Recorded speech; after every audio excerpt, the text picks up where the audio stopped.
नमस्कार, स्वागत है आप सभी का मनी वाले में। मैं हूं नंदिनी लाक्षाकार और मेरे साथ हैं फाइनेंस एक्सपर्ट राजीव सिंह जी। राजीव सिंह जी, बहुत बहुत स्वागत है आपका। जी नमस्कार। तो दर्शकों, जैसे कि मनी वाले में हम बात करते हैं पैसों से संबंधित, इन्वेस्टमेंट से संबंधित और समझने की कोशिश करते हैं मार्केट को भी। और इसी सिलसिले को आगे बढ़ाते हुए अगर आज की बात करें, यानी कि इन दिनों की अगर बात की जाए, तो शेयर मार्केट में लगातार गिरावट देखने को मिल रही है। और सर, जिस तरीके से गिरावट सामने आ रही है, शुक्रवार की अगर एग्जाम्पल दे लिया जाए तो 10 जून को ही मार्केट की अगर बात की जाए तो सेंसेक्स करीब 1000 पॉइंट्स नीचे गिरा। तो ये जो खबरें हम सुनते हैं, जिन्हें समझ नहीं है इन पॉइंट्स का क्या मतलब है, इन गिरावट का क्या मतलब है, वो कहीं ना कहीं डर जाते हैं, इन्वेस्टमेंट को लेकर के डर जाते हैं और स्थिति उनकी समझ में नहीं आती। तो सबसे पहले आप हमारे दर्शकों को बताएं कि आखिर ये गिरावट हो क्या रही है और इनके मायने क्या हैं। जी बिल्कुल, देखिए एक बहुत ही मशहूर लाइन है, अभी कुछ दिन पहले वेब सीरीज आया था कि रिस्क है तो इश्क है। लेकिन क्या है कि जब मार्केट में रिस्क आदमी अगर समझ लेता है तो उसको है कि कहाँ कब कैसे रिस्क लेना है, कब इन्वेस्टमेंट करना है, कब एग्जिट करना है, वो चीज़ों को बहुत अच्छे से समझ जाता है।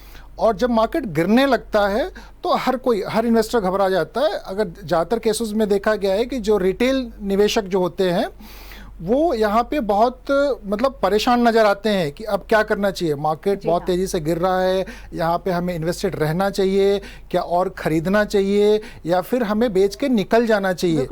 तो अगर हम देखें, जैसे फ्राइडे को आपने कहा कि 1000 पॉइंट से ज़्यादा मार्केट गिरा। अभी मार्केट गिरने के क्या रीजन्स है? अब कई सारे रीजन्स इसके आ रहे हैं। एक तो क्या है कि देखिए महंगाई जो है खाली इंडिया में नहीं, अक्रॉस द ग्लोब। अगर देखिए अमेरिका की बात करें तो वहाँ पे 40 साल के रिकॉर्ड ऊंचाई पे महंगाई है। वहाँ पे जो लेटेस्ट डेटा आया है, जो मई के जो महंगाई दर के आंकड़े आए हैं, वो 8.6% है। मतलब अगर ये देखा जाए तो दिसंबर 1981 के बाद ये सबसे ऊंचा है जो महंगाई दर के जो आंकड़े आए हुए हैं ये। तो एक तो ये हो गया, रीजन हो गया।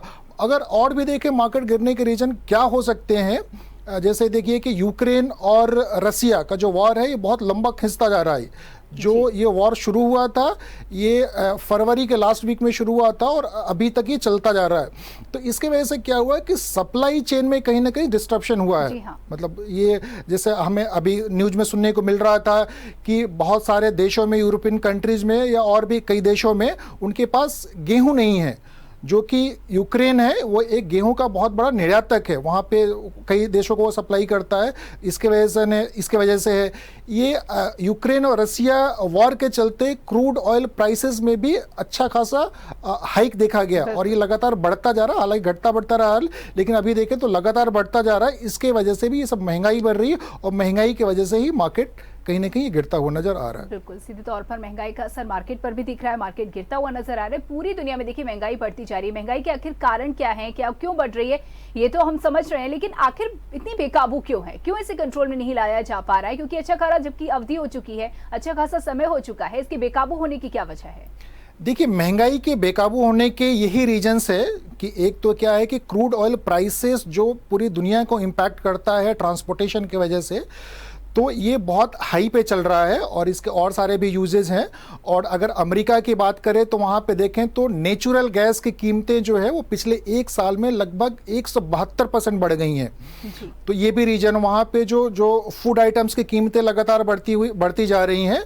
तो ये महंगाई के रीजन्स ये है। और महंगाई के डर से क्या हो रहा है कि महंगाई को काबू करने के लिए जहाँ के भी सेंट्रल बैंक्स होते हो, चाहे अमेरिका के सेंट्रल बैंक हो, चाहे अपना इंडिया का सेंट्रल बैंक RBI हो, ये क्या करते हैं कि इंटरेस्ट रेट बढ़ाना शुरू करते हैं। जैसे अब देखिए 8 जून को ही हमारे यहाँ इंडिया में RBI ने 50 बेसिस पॉइंट रेपो रेट बढ़ा दिया। इसके पहले मई में, ये 4 मई को अगर मुझे ठीक से याद है तो 4 मई को उन्होंने 40 बेसिस पॉइंट का रेपो रेट बढ़ाया था। हालांकि उस टाइम पे कोई ऐसी मीटिंग फिक्स नहीं थी। RBI ने आनन फानन में 40 बेसिस पॉइंट का वहाँ पे रेपो रेट बढ़ा दिया था। और उम्मीद ये की जा रही है कि अभी आने वाले दिनों में भी जो है इंटरेस्ट रेट बढ़ेंगे। तो देखिए इंटरेस्ट रेट बढ़ाने का मेन कारण क्या होता है, इससे RBI अभी जो भी सेंट्रल बैंक को ये लगता है कि हम मार्केट में लिक्विडिटी कम हो जाएगी। इंटरेस्ट रेट अगर वो बढ़ाता है तो मार्केट में लिक्विडिटी कम हो जाएगी, जिससे क्या होता है कि लोगों की परचेजिंग पावर कम हो जाएगी या फिर लोन्स महंगे हो जाएंगे। कोई भी लोन हो, चाहे वो हाउसिंग लोन हो, चाहे वो पर्सनल लोन है, कोई भी लोन, हर लोन महंगे हो जाएंगे। तो इसके वजह से परचेजिंग पावर कम हो जाएगी और वहाँ कहीं ना कहीं महंगाई से राहत मतलब सरकारी आंकड़ों में या फिर जो उनके पास वो है उसमें नजर आएगी, लेकिन अभी धरातल पे तो ऐसा नहीं लग रहा है और आने वाले दिनों में भी ऐसा लग नहीं रहा कि बहुत जल्दी महंगाई से निजात मिलने वाला है। और अगर हम देखें तो जो रसिया और यूक्रेन का जो वॉर है, ये वॉर भी कहीं थमता हुआ नजर नहीं आ रहा, जिसकी वजह से क्रूड ऑयल के प्राइसेस पे भी हम ये नहीं देख सकते हैं कि वहां पे कुछ लगाम लगे। बिल्कुल, तो लंबी एक अवधि हो गई और यही वजह है कि महंगाई को काबू में करने का लगातार प्रयास तो किया जा रहा है, लेकिन अभी ऐसी स्थिति दिख नहीं रही है। लेकिन फिर भी सवाल यही उठता है, मन में आखिर सवाल आता है कि आखिर कब तक ऐसी स्थिति रहेगी, कब तक यही स्थिति बनी रहेगी?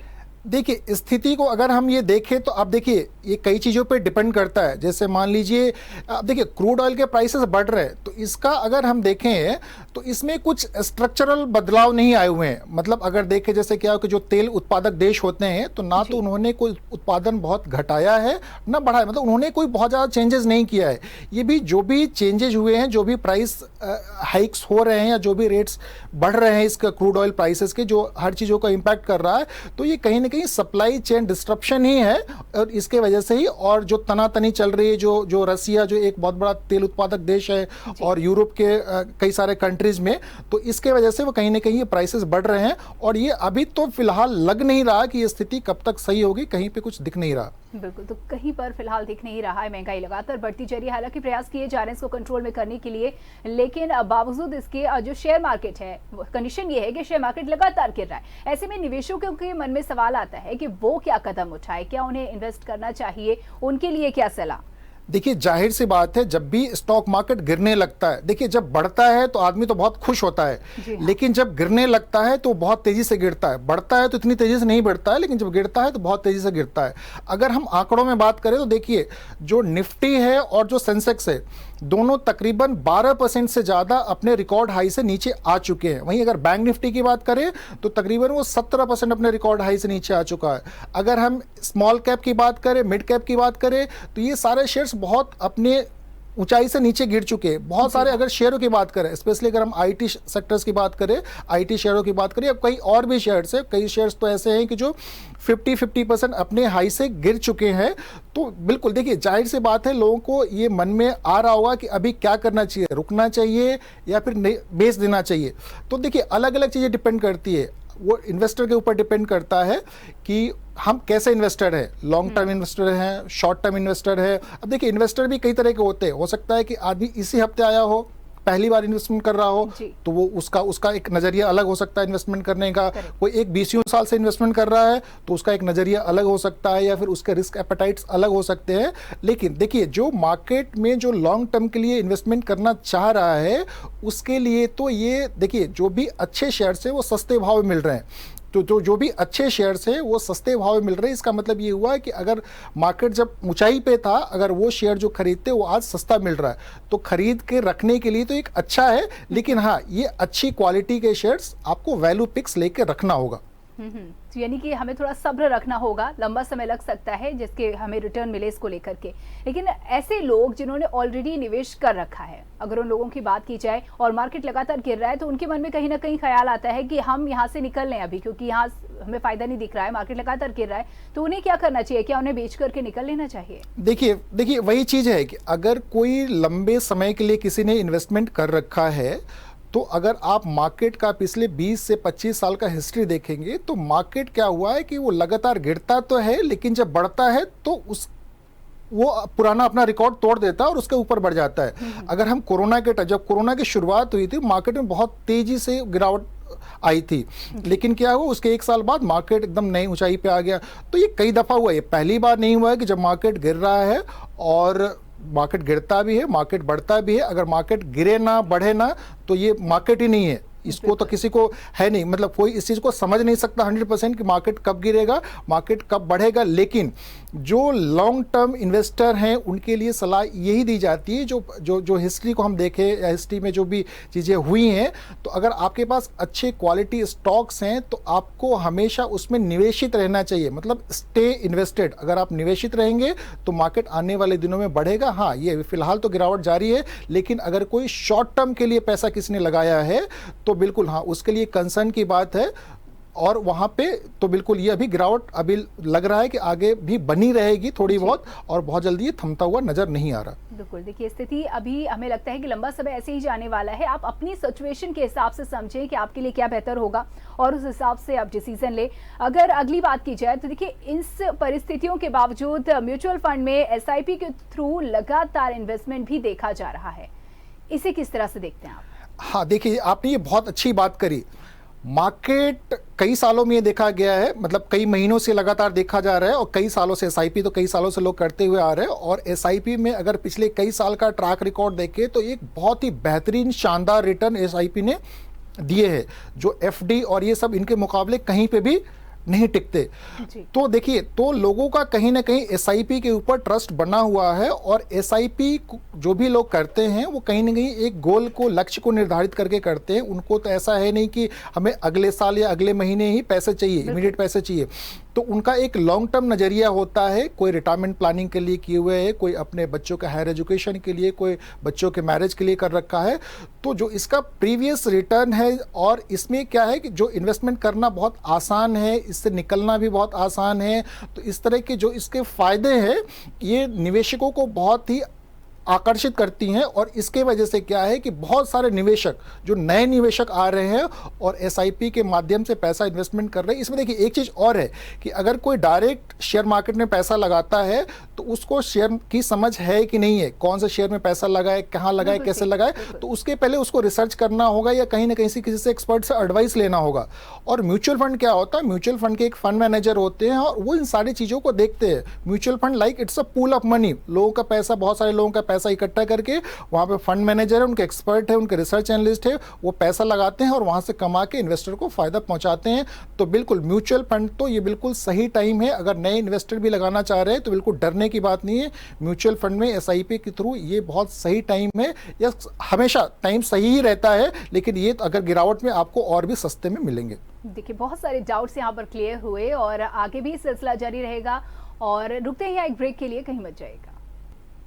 ब्रेक के बाद आप सभी का एक बार फिर से स्वागत है। आप देख रहे हैं मनी वाले और चल रहा है सिलसिला डाउट्स को दूर करने का, और इसी क्रम को आगे बढ़ाते हैं। जिस तरीके से राजीव जी आपने बताया कि लॉन्ग टर्म के लिए कहीं ना कहीं अच्छा वक्त है, तो क्या इससे माना जा सकता है कि लॉन्ग टर्म वालों के लिए, इन्वेस्टमेंट के लिए, पोर्टफोलियो बनाने के लिए अच्छा वक्त है?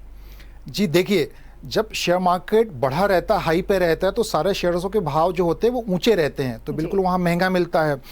तो गिरावट में क्या होता है कि बहुत सारे शेयर्स जो होते हैं उनमें काफ़ी गिरावट आ जाती है और वो सस्ते भाव पे मिलने लगते हैं। तो ये बिल्कुल समय होता है कि जब भी मार्केट में गिरावट आए, आपको चुनिंदा जो अच्छे शेयर्स हैं, जिनके फंडामेंटल्स बहुत ही स्ट्रांग है, अच्छी मजबूत शेयर्स हैं, उनको आप अपने पोर्टफोलियो में शामिल कर सकते हैं। लेकिन मैं एक चीज़ बताऊँगा आपको, देखिए शेयर मार्केट में क्या है, जो लोग इन्वेस्ट करते हैं वो चीज़ को समझते हैं। जो नए इन्वेस्टर है मैं उनके लिए बोल दूं कि शेयर मार्केट में पैसा हमेशा, जो आपके पास सरप्लस मनी हो वो आप लगाइए। कभी भी ऐसा नहीं कि आपने शेयर मार्केट गिरा हुआ है, आपको किसी ने कह दिया कि ये बढ़ जाएगा। देखिए बढ़ेगा तो है ही, आज नहीं कल कभी ना कभी तो बढ़ेगा, ऐसा नहीं कि गिरता है तो बढ़ता नहीं है। लेकिन ये कब बढ़ेगा ये तो कोई अनुमान ही लगा सकता है, ये दावे के साथ तो कोई कह नहीं सकता है।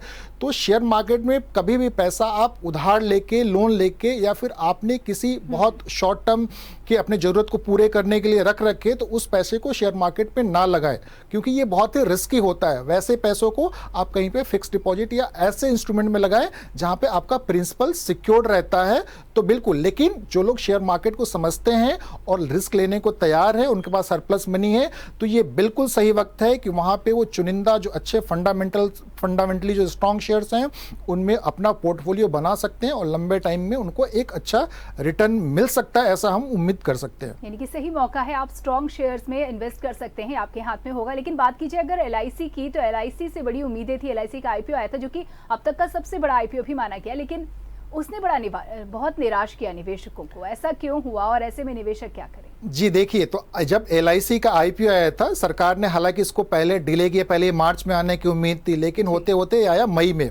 जो कहा गया कि यूक्रेन और रसिया वॉर की वजह से मार्केट उस टाइम भी गिर रहा था कि हम आगे चल के इसको करेंगे, तो मार्च के बजाय ये मई में आईपीओ आया।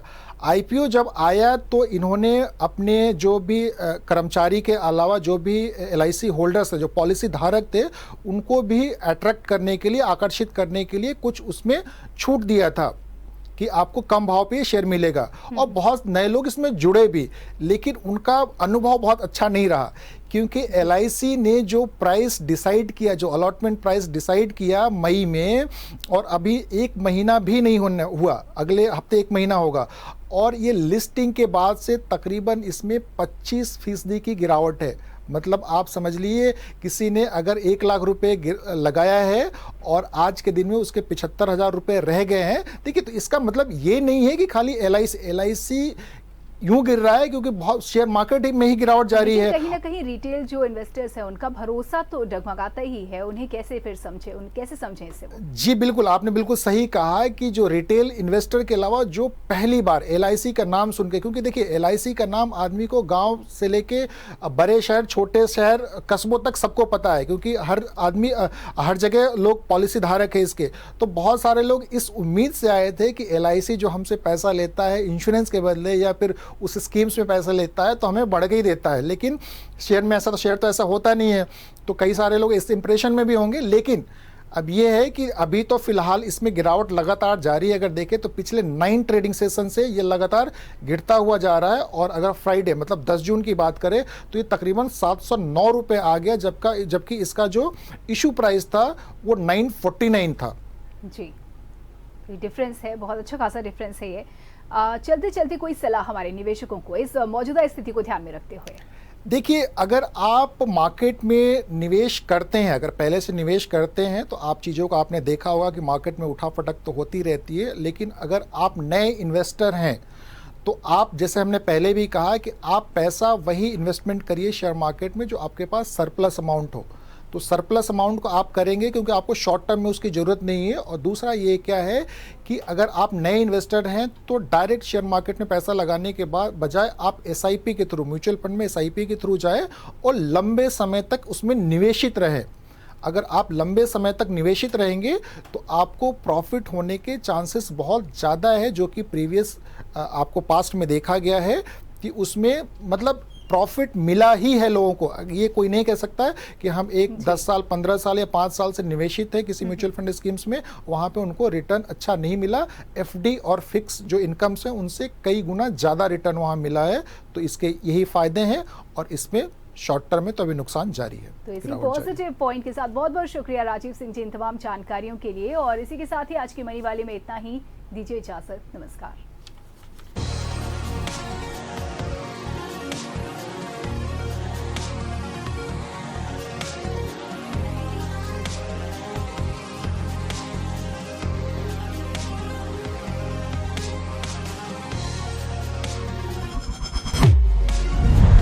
अगर आपको हमारा वीडियो पसंद आया हो तो हमें लाइक करें, सब्सक्राइब करें और ज्यादा से ज्यादा शेयर करें। और हाँ, बेल आइकॉन दबाना ना भूलें ताकि हर खबर का अपडेट आप तक पहुंचे तुरंत। आप हमें इंस्टा, ट्विटर और फेसबुक पर भी फॉलो कर सकते हैं। हमारी ID है @JMT News।